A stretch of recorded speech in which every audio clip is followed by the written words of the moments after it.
Once upon a Grime.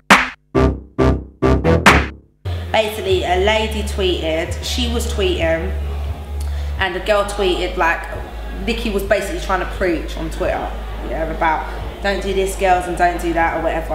And a lady tweeted and said, Nikki, shut up, or whatever, you're not real, Nole's the real one, or whatever. And so she's turned around and started indirecting me in her whole timeline, and my argument was, I'm not the one that tweeted you that. It's not my fault that I have fans that feel that strongly. What she really should have done was tweet the girl anything she had to say, or indirect the girl. I don't know why you're so bothered with me and why you had to be just tweeting all down her timeline about me. But then someone has tweeted, obviously, don't talk about Nole because Nole ain't said nothing to you. So then I've turned around and looked through her timeline, seen all her little indirects, something about this girl MC that blocked me and da-da-da-da-da. I didn't even know she was following me. Do you understand what I'm saying? So all this talk about blocking her, it just pissed me off, to be quite honest. Yeah. So I tweeted her and I said to her, don't tweet me, don't talk about me indirectly. If you want to say something to me, say it to me directly. She was talking a whole load of crap about I'll indirect you if I want, blah blah blah, and just gassing. So then I said to her, right, I'll admit it, I said to her, you're shit, like you can't rap, I think you're just crap. You just got all that attention from just talking about being a slag. I don't respect you. I just told it like it was. That's all I know how to do, and that's how I see it. So I called it how I saw it. And then she turned around and she goes, crap, I'll annihilate you.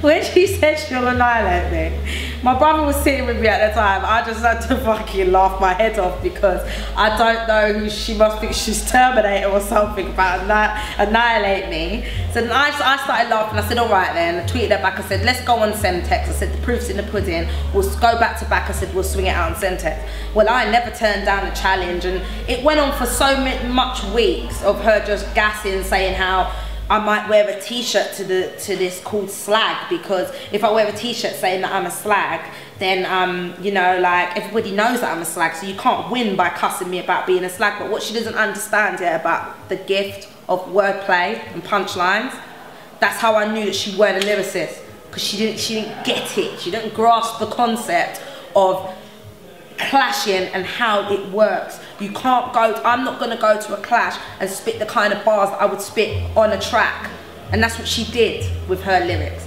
But basically she was like, yeah, I'm up for that, I'll never turn down a challenge. It was just so much gas going on and on and on and on, to the point I actually thought that I started to say to my brother, she might actually have some bars, you know, because she's pretty confident. Lord of the mics, listen. Nikki gets fucked from the back singing la la la. I know a lot of men that wouldn't even dagger ya. Your big face looks fucked on the camera. Fuck all your followers, Twitter ain't paying ya. She said to me, you Nole, you're dead, your career dead. And after I just left it as, you know what, I said, yeah, me, I'm dead, my career dead, Lord of the Mic's free, you're dead. And what? She's dead now. So I am a girl of my words. Do you understand what I'm saying? And to cut a long story short, Jammer tweeted her on the day and was phoning her on the day that she was supposed to come and clash. And she just wasn't coming. And like, to cut a long story short, if you think about it, yeah, anyone with common sense should well and truly realise or be able to notice that she was all up for it until she saw my hype sessions. Until she saw the hype, as soon as she saw the hype sessions, it's like Nikki went missing, and then that's when I put out No Show Nikki, because it is all the truth. There's no lies in it. You didn't show up, Nick, did ya? Little bitch stepping out in your place, let's smoke and put a big blunt out on your face. And you don't wanna run against me, I swear I only deal with the finish while I kick you out. Pussy's like a bucket, everybody, your mouth smells like dick. You should tell my youngest to do you over, but I'm drunk with my pride and I can't get sober. The only Nikki that I rate is Bernard. You ain't got money, you're somebody tell Nikki to get off my titties, go back to prom and suck on some. Don't on them hard, you ain't even half chilling. Most of your followers only wanna, what the fuck you been smoking on? I heard this crap you been smoking long. With Trim, obviously Trim went on to Twitter and started, I don't even know, I said to Jammer that if I clash anyone, it's got to be a male MC that's a king, yeah? I'm not a bad mind person, I'm not just getting on camera now and trying to disrespect Trim. I spoke to Trim on the phone and I told him the same thing. it's not a disrespect thing where I don't think Trim's good, but you haven't been around for a little while. So when I said I want to clash a king, I mean someone that's been around and is there now that everyone is looking at as that's top boy right there, yeah? And Jammer knew this, but Jammer went and tweeted it and announced it on Twitter, but he's got my phone number, so he could have called me, and I would have preferred that. I would have respected him more if he called me and said to me, do you know what, you said you wanted to clash a boy, how about Trim? He didn't do that though. I feel like you ran it past all the other artists, but you didn't call me. But all that aside, I phoned up Trim or whatever. Me and Trim both agreed as well. Hold on, like, fair enough about the clashing. I said to him, I'll clash him. So for all those people, don't get it twisted like I backed out, yeah? I said, if you want to do this, we can do this, but they're paying me.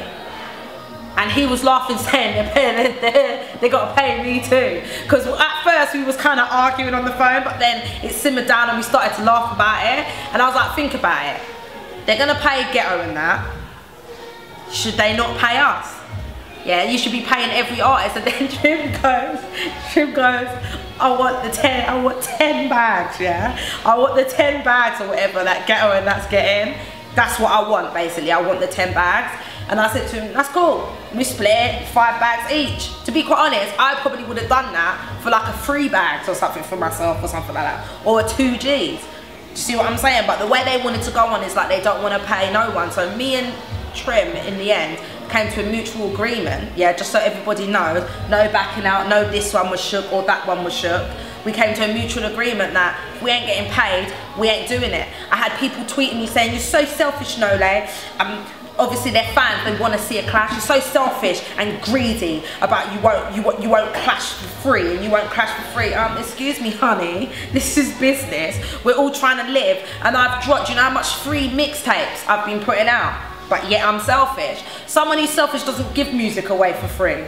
I give music away for free to my supporters. For you to call me selfish, you obviously ain't a supporter. Therefore I don't give a shit about you, because I only love and care for my supporters. But yeah, but then Trim tweeted the other day, said my next feature's with Nole, so look out for a song, innit, or whatever. We should do a tune together. It's all about positive vibes, innit, and what people don't seem to understand is I'm not really a clash MC. That's not something I want to get my name tied to, because I want to blow, innit. I want to do a Tiny Temper, a Wretch. I want to blow, like I want to be one of the first female artists, yeah, to do it big for England. Not just a female artist that gets signed and drops a couple tunes. I want people to be like the way they talk about Lauryn Hill in America and certain artists like Foxy and that, like she did it for the girls in England, but I want to make a big mark, basically. If you get your name tied into the whole clashing thing, it can go wrong for you. Do you see what I'm saying? And you just end up being a clash MC, and that's not what I want for myself. With Nikki, what people don't seem to understand is that was happening anyway, and Jammer just asked to document it, yeah? And with the Nikki thing, Nikki was more of a thing where I don't like you, I don't like how you carry yourself, I don't like the message that you send out for young women, and I don't like how you try to talk to me. I wanted to put you in your place. It's got nothing to do with me wanting to be a clash MC. I just don't like you, and someone had to teach you a lesson and take you down a peg or two and knock you off your high horse, and that was the aim, and I succeeded. So that's it really. Make sure you look out for all the videos, make sure you download my free mixtape, I Am Future, the one before that, I Am Legend. Just Google it, you can cop my EP, He Said, She Said, I Am Bad. Follow me on twitter.com/NO_LAY, and obviously they can follow you guys on @OnceUponAGrime. I could talk for England.